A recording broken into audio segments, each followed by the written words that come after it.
So we're just pulling into Ed Ciardullos here. He's got a nice sale on trees, buy one get one. So come on down, get your trees here. This video is definitely not a paid video. I'm just doing this because once again, when I see a really good deal, I want you guys to have the really good deal. So anybody who can take advantage of this kind of deal, then by all means do that. So we're gonna pick up 6 to 8 trees. I paid for 6. I'm here to pick them up. But I just think I might buy 2 more because I can't beat the price. And I've done really well with Ed's trees this year. I haven't had any problems, and the ones that were giving me some issue in some way, it went straight through. It just grew right out of it. So like I had a weak cherry, which I had showed on a bunch of my videos, and now it's doing really well with two 12.5 foot branches on it, and it looks fantastic. So we're the definite answer for that, whether these trees are the best trees to get as far as I'm concerned, is in the spring when they come back to bloom and they make it through their first frost, and we'll definitely know. So I'm really excited for next spring because it'll be a full year that I've gotten all my trees in, and summer to summer, so can't wait. Let's go check these trees out. All right, we're all loaded up. I couldn't resist. I had to get 2 more trees, so I got another apricot and the last cherry that they had. So I have 8 all together, and I got me some Pro Mix here. It's a growing medium. It's got lots of mycorrhiza right there, like it says. Yeah, and I'd like to also say that it's Ed Ciardullo, not Ciardullo, Ciardullo. At least that's how it's pronounced. So I just wanted to throw that in there and show you what I got. And now we're gonna get back to the farm. And it's probably the last day I'm gonna get any trees in the ground anyways. So I'll go pay for this and get out of here. So there's my twin brother. Looks just like me from behind, yep. He's gonna drive these out for me on the kitty cat here. So we're gonna go really slow because we stood them up just to fit them. And we're gonna drop them off where they belong in each spot, and then we're gonna come back, grab the truck, grab the tractor, and I'm gonna load up the supports for my greenhouse. I'm finally gonna get started with that this week. I've already picked up the plates for the supports. So that's another video upcoming, so stay tuned. And just wanted to make a quick note that when I brought these here, these were all laying down, which is the way you should transport a tree. Never do this, especially if you're going on the highway. It's okay, we're only going to be traveling maybe a mile or 2 an hour, so it's okay. But when you got to put it into a truck, definitely lay them down, or you'll do some damage to the roots. You'll blow the leaves off when they're newer.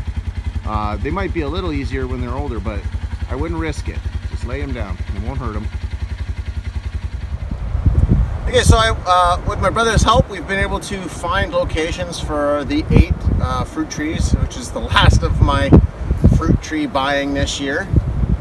Springtime, I'll go looking for a little bit better stuff like persimmon, one I'm missing, a few other trees that I'm going to find and want to get, weeping mulberry being one of them.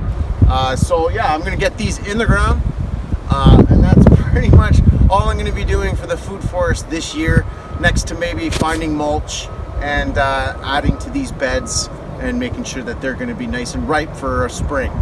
So that's what I'm going to do. I'll show you once they're in the ground, and we'll call it a day.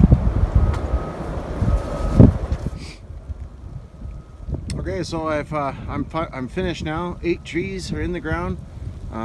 Right here is a cherry at the back part of the property, and then it's in line with this mulberry here, the mulberry right here, and in line with the apple and thing. There's a line right here, and then there's another line that comes along with here. So I put a nectarine right here, and I'll come back tomorrow and I'm just gonna clip out all this other bush, this bush wasn't gonna stay. I just left it here because, well, I wasn't working with it yet. So those are the 2 right there, and I'll show you where I put the other ones. So it's raining and it's cold, and I'm glad I just finished because it's not getting any warmer. So here I have a peach, and then down this line here I put another type of peach and a cherry, and then see, I right over here, I put another one in there. I forget what that is. I think that's apricot. And then when I came around this edge here, alright, so this is my main swale, my center swale, and I put in these two here, which is, I believe, is apricot and another cherry. And this is my main berm down here going towards the pond. So as you can see, I'm all done for today anyways. So I got my brother's help today, and I'm just doing a little bit of pruning like I said I was going to do yesterday. So where I did put that fruit tree in here, I'm just clearing out this little bush area because I didn't want it here anyways, but I had no reason to get rid of it at the time. So I've gotten that much done, and we did a little trimming on that pear back there, nothing major, just a couple of low branches, and I took out some of the low branches on some of these walnuts as well. So like right here, took out some of those, and I can't wait till spring to see how things are going to turn out. So that didn't take too long with my brother's help there. I got this all cleared out now. I'll come back with the chainsaw and take out that little red thing, bush, and these ones here can go too.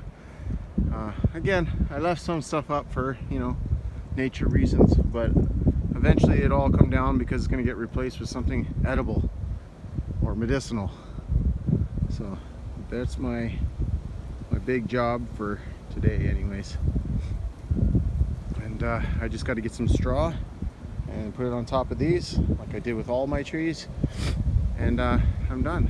I'm basically just going to trim some low branches off some walnuts where I can find them, and I'm done for the day. So I loaded up all these supports with the help of my brother here, and I'm going to take them to work and make sure they're all to length, the right size, because this was just cut out of the ground, out of cement pillars and or piles. And then there's just some garbage that I can get rid of at work. And I have these plates. These are the plates, 12 by 12, 1/8, and they'll be going on the back of that. So can't wait to get started on getting this greenhouse ready to be put up. So that's what I'm in the middle of doing. And of course, I can't really do just one job. That's why I'm kind of always doing a bunch of different jobs, whether it's trimming or putting straw on trees or not. But that's just the way it is.